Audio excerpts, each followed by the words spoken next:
Have you ever watched a candle burn?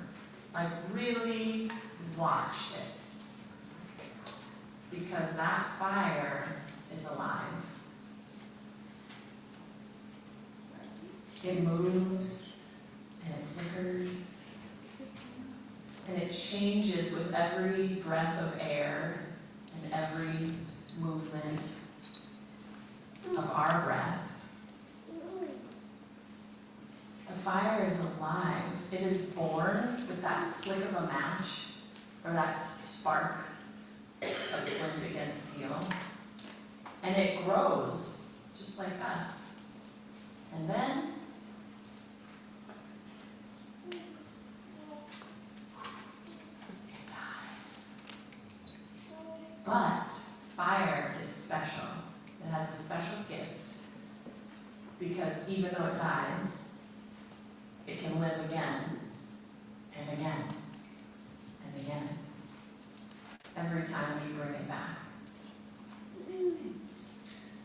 So people have always known that fire is special. Since long, long before we even were building houses, humans knew that fire was life. And there was the great fire in the sky, and people recognized that as bringing warmth and light. And it made the earth warm, it turned night into day, and then there were the smaller fires that people made, where they cooked their food and kept them warm and brought them light, especially as that fire in the sky started rising later and later and setting earlier and earlier. So people have honored fire because fire is special. And fire was more than human. Fire had this power. It could create and it could destroy. It could bring light and it could burn. Fire could be wonderful, but also fire could be terrible. We have to be careful with fire. So people thought of fire as sacred and holy, and some people even worshipped fire and said that fire was the deity. It was like a goddess or a god. And other people said fire wasn't actually the god or goddess, but that it meant that the deity was there with us in the room, in our home. So no matter what they believed, people all over the world gave fire a special place in their religions and in their rituals. They had fire in their homes, obviously to cook and to keep warm. But they also had their sacred fires in their temples and in their fields. They would light sacred lamps on their altars. They would burn sacred bonfires on special days outside on hilltops and in sacred groves all over the world. They placed torches near the graves of those who died. Fire has been so important in all of our rituals from the beginning of human existence. And we still do it today, even in secular society, like in Washington, D.C., near the tomb of the unknown soldier. There burns an eternal flame that never goes out.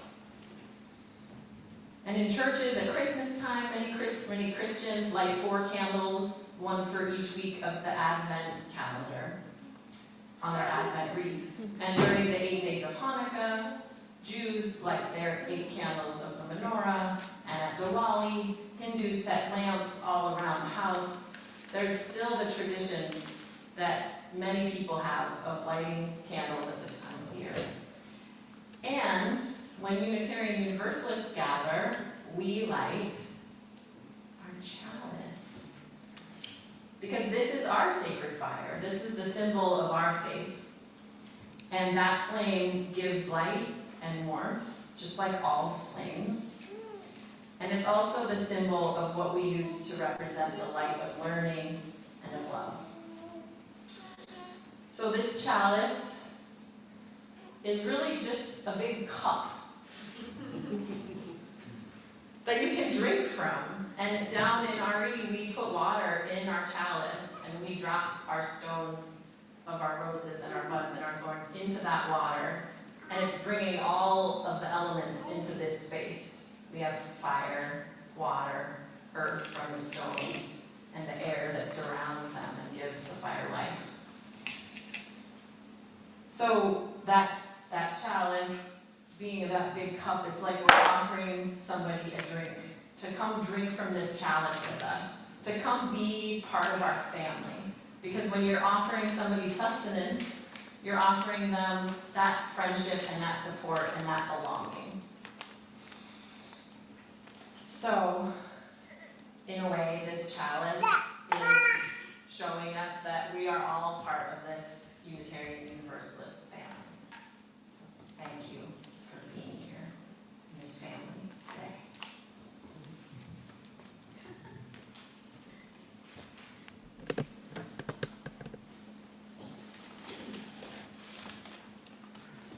This is a big Sunday.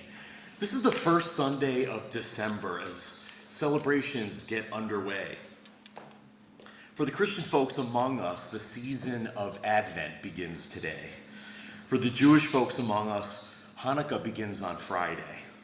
And for us, tomorrow begins a week-long celebration of Unitarian Universalism in a holiday that is so new we don't even have a set name for it. Some people have called it Chalice. Some people have called it the Unitarian Universalist Festival of Lights. And some have even called it luminescence. And whether we know it or not, whether we recognize it or celebrate it, we're all racing toward Yule, the pagan day of the winter solstice, the day of the year when the amount of daylight is least. It's also the first day of winter. And whatever we celebrate here in the Northern Hemisphere, we're snuggling in when we can, escaping the cold and lighting fires and candles to chase away the darkness, allowing us to bask in the warmth of not only that light, but the presence of our loved ones. And that's what we're here today to worship, to celebrate. The commitments we make to the world, to our communities, to our families, and to ourselves to do what we can to make the world more just, more compassionate, more light-filled, more peaceful. The connections and the covenants make us who we are. So let's begin this special time together on this special week by sharing a mystery. Cautiously, reverently, hopefully, quietly. Simply be in the intimate presence of mystery, unashamed, unadorned, unafraid. And at the end say, Amen. The covenant that guides our actions in this spiritual community. If you don't know them, the words are printed in the order of service. Love is the spirit of this congregation, and service is its prayer. This is our great covenant, to dwell together in peace, to seek the truth in love, and to help one another. Please be seated.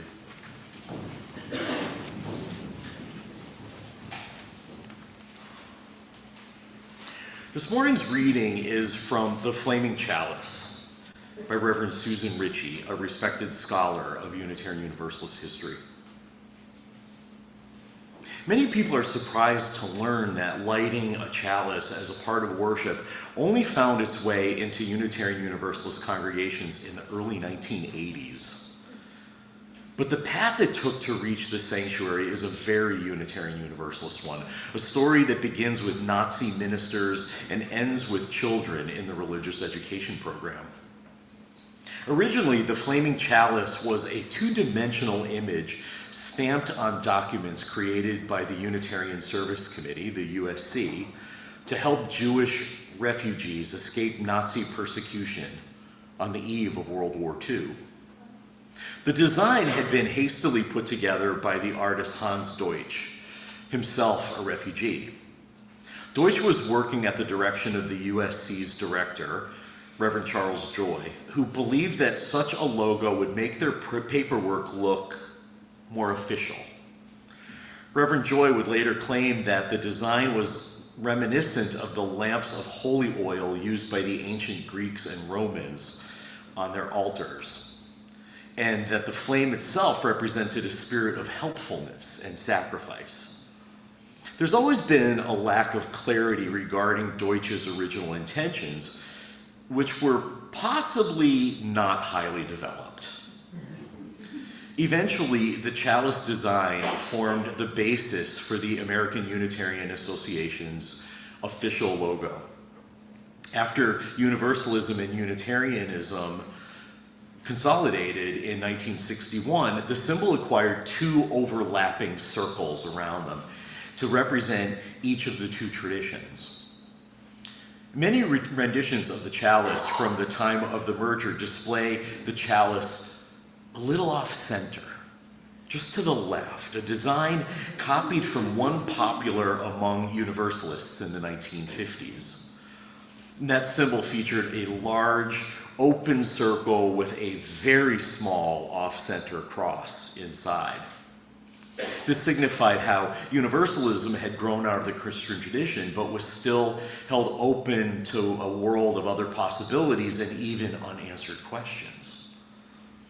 And interestingly, we aren't sure how the chalice as a two-dimensional artistic rendering transformed itself into a three-dimensional object used in worship. All evidence, though, suggests that the path leads through our children's religious education programs. Curricula used in the late 70s stressed the meaning of the chalice and encouraged the children to make chalices in different media. Eventually, those chalices morphed into objects that could be lit. The first documented uses of chalices in the main sanctuary are from Sundays in which the children and youth led worship and demonstrated their practice to the adult congregation. Just kind of what we did this morning, isn't it? How wonderful that a children's churchcraft captured the imagination of an entire denomination. Let's remain seated now for hymn number 73, Chant for a Little Tidbit. The hymn we just sang was written by the first president of the Unitarian Universalist Association, and he was the last president of the American Unitarian Association before the merger. The prayer that I shared earlier was written by Gordon McKeeman, who was the last president of the Universalist Church in America. The two of them ran against each other for the position of president of the UUA. It was the hymnist who won, in case you don't know. In her piece about the history of the chalice, Reverend Ritchie went on to say that she likes the chalice's lack of predetermined meaning. She wrote, "One way to understand Unitarian Universalism's distinctive character is to see it as an orthopraxy, which she describes as the formation of religious bonds from actions to practice loving and justice." The chalice, she said, was a symbol invented to represent courageous deeds that were already taking place, and that was then developed by children in the cradle of love. So I want to say two things about that. First, so much of what we do together starts with our children and young people. They have little or no investment in the way things have always been done, and they're therefore much more open to experimenting with new practices. And they're usually practices that make them feel more connected to each other and with the values that we proclaim here in the sanctuary as Unitarian Universalists. In the late 19th and early 20th centuries, adults of the American Unitarian Association and the Universalist Church in America talked about consolidating into one faith. But the youth of the day, they were the ones who acted. They formed an organization that they called Liberal Religious Youth. And when their union was fruitful, they encouraged the consolidation of two separate faiths into something new. And that's how the Unitarian Universalist Association of Congregations came into being. The children made it happen. And second, Unitarian Universalism is all about orthopraxy. We have an unusually diverse range of beliefs about theology and politics, which leads to a wide variety of beliefs about not just the meaning of divinity and what happens to us after we die, but also about what justice and equity look like in a complex world where our understanding of truth is so often based on our own limited experiences and social locations. We don't agree on everything, but what binds us together is our practices, the rituals, the traditions, and even the Sunday liturgy that we engage in together. We know who we are as a faith community because of the things that we do together. Children were the ones who began lighting flames and chalices at the beginning of their time together. And adults took a while, about 40 years, to adopt that practice. It happened little by little, slowly. To this day, most congregations engage in that ritual, but not all of them. And I find it fascinating that the flaming chalice started off as a logo designed to give an air of authenticity to an unknown fledgling organization trying to do good in a profoundly broken world. Reverend Joy, of course, didn't want to use a cross because by that point most Unitarians weren't identifying as Christians. But the Unitarian Service Committee needed to look like a traditional religious organization in order to appear credible. He didn't really care what the logo was. He was making stuff up after the fact. It was Hans Deutsch who came up with that. All Reverend Joy knew was that the USC needed to look bigger and more powerful than it actually was. And it needed to look vaguely Christian, to not stand out negatively in the midst of rising Christian nationalism. It was a bit of a ruse. And over time, that logo morphed into a symbol of Unitarianism. Now, the way I see it, a logo is simply a visual representation of a brand or of a company or an organization.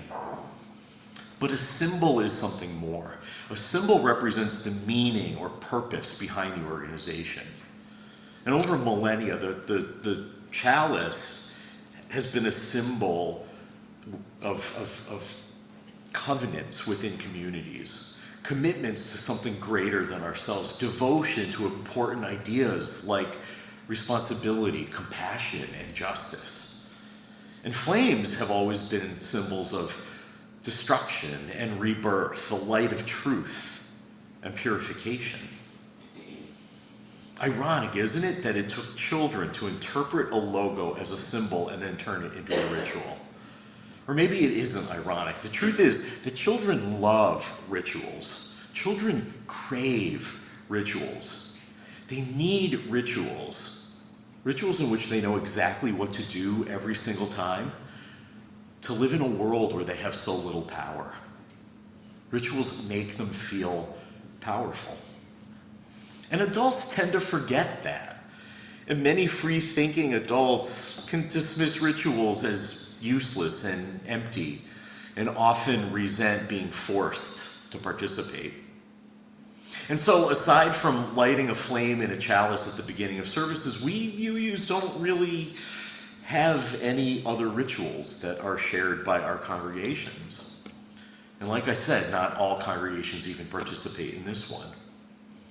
So it wasn't surprising to me when in 2005, a group of young adults talked about how much they needed more rituals in their lives, rituals that were really rooted in Unitarian Universalism. Now, all of these young adults were either directors of religious education in congregations, or they were in seminary or about to enter seminary. They agreed in this conversation that what they really needed was a holiday, a special, intentional celebration of the covenants, values, beliefs, and traditions of the faith that they were dedicating their lives to. Now, the thing is that all of their childhood friends from religious education who hadn't made that kind of commitment left the faith. They were no longer Unitarian Universalists. So that's why these young adults who were gathering at this con talked about wanting a holiday. They wanted to prevent more young people from leaving because they're seeking something more.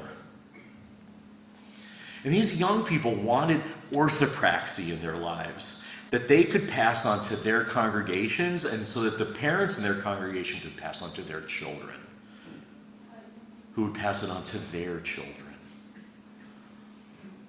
So they came up with a holiday, a week of introspection. And they imagined lighting a chalice at home. Can you imagine? They had never lit a chalice at home. It was really radical. And they imagined spending time at home with their families, reflecting on how they were living into the values that that chalice represented. And they called the holiday Chalika, a word that they made up by taking the word chalice and changing the E to an A. And they set a date for it. They thought the first full week of December would be great. A time to do what humans have been doing since the beginning of time. Slowing down during the longest nights of the year to warm themselves with the soft glow of candles and other flames. It seemed like the most natural time of the year to do it. And right before the solstice, it really spoke a lot about anticipation and what's to come. But like everything else in Unitarian Universalism, the idea of Chalika was met with resistance. A lot of people called it fake. They said it was made up. Some even used the word ruse. That it was trying to make Unitarian Universalism look bigger or more important than it actually was. Does that sound familiar? A lot like how the chalice developed as a symbol, right? Now, it took a few years, but when the possibilities of this new holiday clicked for me personally, I became one of the biggest proponents of Chalika. I'm literally one of the loudest voices in the UUA for this holiday. I came to realize that with a little care, with a little attention, and a lot of fun, it could turn into something really important that would meet the need of the children in our congregations for rituals as manifestations of their place in the world, and more importantly, their place in our faith. So on a Wednesday afternoon a few years ago, the congregation I served was about to have its monthly dinner right in the middle of Chalika. And that morning I thought, man, we have to just stop talking about this as some abstract thing in a Sunday service and actually celebrate it. And I got all excited. We're going to celebrate Chalika. Then I realized, how? Like, to celebrate something, you've got to have a story to tell. You've got to have traditions. You've got to have rituals. You've got to have things that you lift up that make it joyful. So I came up with a slew of ideas and presented them to the gathered, calling them ancient rituals and time-honored traditions. Right? With this huge wink and a smile. It was all very playful. And of course, they were all my own creation. But they were rooted in my understanding of our beliefs. And I did my best to avoid borrowing from other traditions. I mean, I know there's nothing new in the world. I knew there was nothing I could create that would be completely new. But I didn't want it to feel like a holiday of another tradition. So some of the rituals and traditions I created went over really well and were repeated the following year and the next in that congregation. And other adults came up with some new ideas that we tried, and some of them worked and some of them didn't. And man, after 3 years of doing Chalika together, you would have thought that we'd been doing it forever. People really took to it. You would have thought it always existed because there was a need for those celebrations in that congregation. And when I arrived here, 2 years ago. Friday was 2 years ago. And I introduced you to my idea. You seem to agree that this is something we have a need for. And I know that many of the parents of children in religious education have expressed a really surprising amount of gratitude and enthusiasm for this holiday. So I was surprised when 2 weeks ago the UUA issued a statement on its website requesting that our congregations not celebrate Chalika.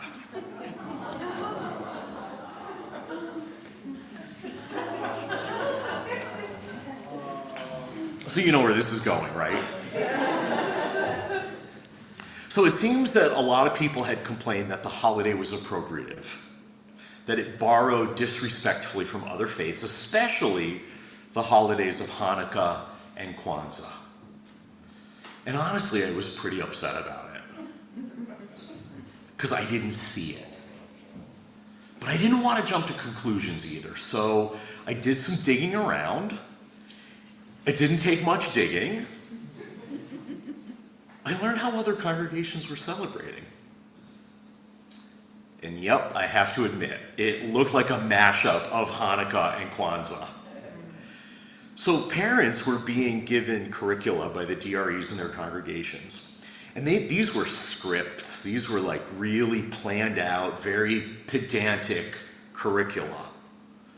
And there was graphics and color coding and scripts to read to the kids. And it instructed them to light a red candle on Monday and talk about the first principle, and to light an orange candle on Tuesday and talk about the second principle, and a yellow candle on Wednesday, and so on. I could really understand why Jewish folks and black folks were hurt. Chalika came to look like Hanukkah and Kwanzaa, I think, because too many people borrowed from the traditions that they knew.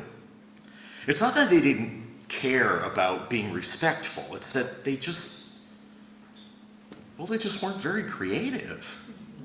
They didn't dive into the incredible opportunity. They didn't explore our history and fantasize about our future and embrace experimenting and the possibility of failing. They just went with the familiar. Now, they say that imitation is the sincerest form of flattery, right? Now, in an equitable world, that may be true. But in an overwhelmingly white denomination like ours, with a typically checkered past like ours, imitation is most often appropriation. Copying the practices of other traditions without being in relationship with them, without having permission or even understanding of those practices. So Chalika, as young as it is, celebrated the way it has been celebrated by most, now has a sullied history. The word Chalika, believe it or not, is now a symbol of appropriation. It's unfortunate, isn't it? But the thing is, we still need this holiday, right? When those young people gathered in 2005 and talked about all the reasons we need a holiday, those reasons still exist. Our children still need a uniquely Unitarian Universalist holiday with all of its traditions and rituals if we are going to keep them when they become adults. Families need ways of taking the faith home and sharing it joyfully as celebrations to make it real. How people who strive to do better can mess up so thoroughly seriously is a mystery to me, but it happened. And so I want to hold all of this tenderly, as if it's a mystery, as if I don't know anything, as if this is a new beginning and we're moving toward it, toward creating something entirely new. So I want to look to the words of Gordon McKeeman. We can address the mystery of a new holiday reverently, knowing that our expectations for everything to be perfect, the way we want them to be, aren't always the way.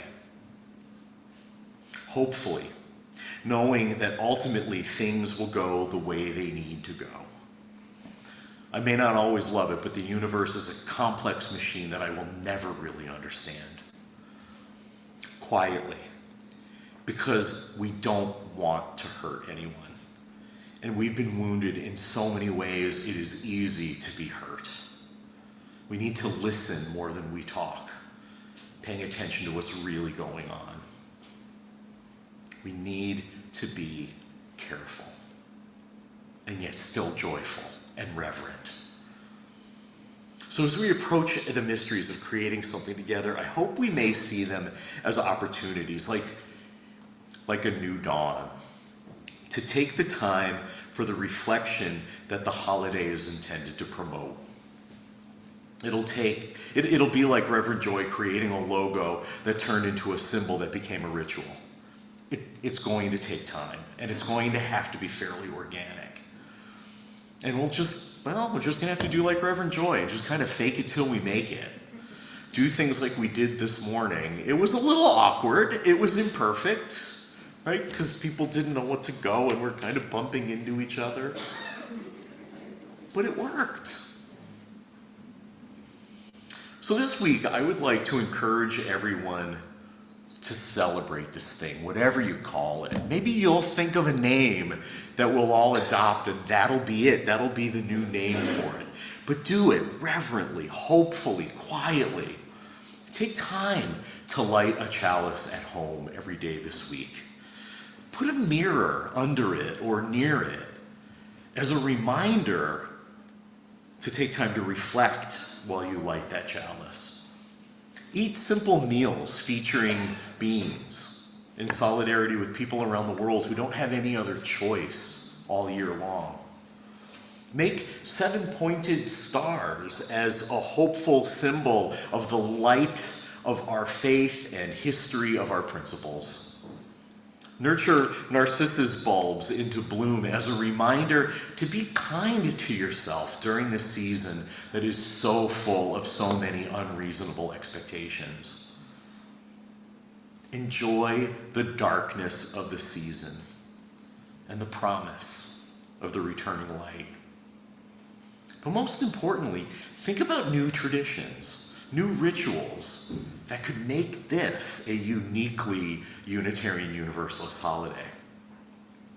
So next Sunday, as the week-long holiday winds down, I want to ask you to bring in your chalice, the chalice that you spend the week lighting, and share some of your reflections on what the week has meant to you.